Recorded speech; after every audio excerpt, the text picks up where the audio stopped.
நம்ம பார்த்தீங்கன்னா இப்போ வந்து நம்ம ஆங்கிலத்தில் வாட்டர் கன் வச்சு ஸ்ப்ரே பண்ண போகிறோம். ஜாலியாக இருந்தோம்.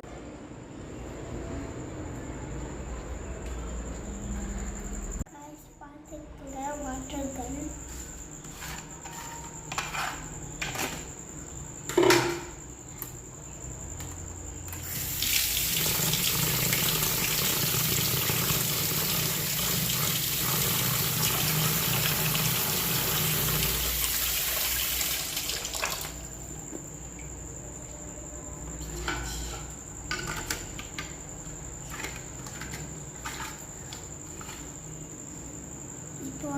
சாந்தியத்தை மேலே ஸ்ப்ரே பண்ணோம். மாந்தியத்தை மேலே ஸ்ப்ரே பண்ண போகிறோம். எல்லோரும் ராவில் காட்டுறதுக்கு நினைக்கிறேன். இப்போ நான் ஸ்ப்ரே பண்ண போகிறேன். எல்லோரும் பார்த்து